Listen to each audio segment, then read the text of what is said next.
Sono arrivato nel 94 e poi la zona mi è piaciuta moltissimo. Mi ricordo la mia campagna d'infanzia e io sono cresciuto in parte nel Galles, in mezzo ai boschi anche lì, per cui mi sono trovato molto bene nel Casentino. Io amo molto vedere gli animali, guardare gli animali, gli uccelli, le piante, oltre alle persone della zona, e scrivo spesso delle poesie. Con gli animali ho sempre un rapporto di grande curiosità e un senso che noi umani, la specie umana, tendiamo a dimenticare che siamo una specie tra le altre, no? E quindi mi sforzo non di conoscere la prospettiva degli animali, ma cercare di riconoscerlo almeno, di vedere loro che ci vedono noi, e quindi cercare di uscire un po' dalla bolla di quella che è la nostra civiltà, il nostro modo di interpretare la realtà o di impostarla. E quindi in qualcuna di queste poesie c'è questo atteggiamento.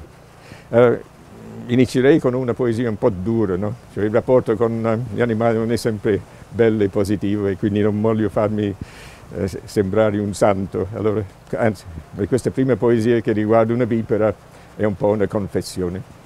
Si chiama Mattino d'estate. Da quanti mesi ce l'aspettavamo?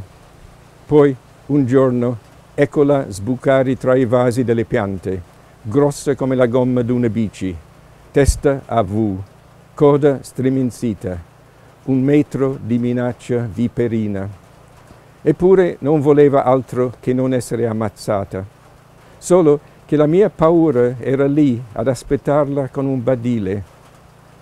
Quelle pieghe tese, muscolose, che si serravano a scatti. Non riusciva a disfarsi in tempo dall'essere vipera, né io a sottrarmi al mio spavento. Il primo colpo di badile andò giù sbilenco, intempestivo. La minaccia trovò asilo nei corridoi tra i vasi. Così li rovesciai come pedine del domino, mettendo a nudo una fluidità d'argento, una scala sottile dai pioli neri.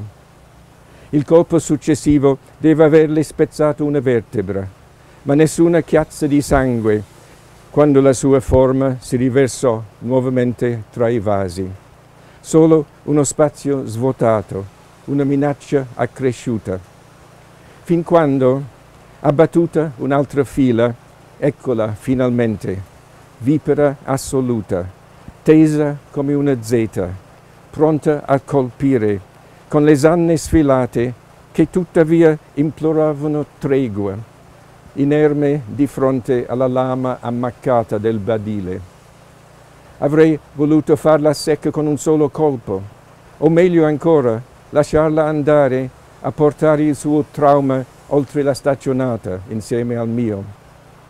Ma il pensiero che un giorno, mentre mi chino senza guanti per strappare un'erbaccia o calpesto l'erba alta con scarpe basse, lei poteva strapparmi l'anima, mi fece sbagliare scelta e mira.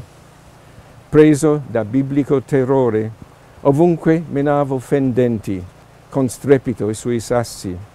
Dio sa quante volte le ho rotto la schiena, prima che si fermasse per morire. Più tardi, nella giornata calda, il cadavere cominciò a puzzare, dolce come il vomito. Mosche e formiche accorrevano alla festa. Ecco cosa ho fatto un mattino di giugno.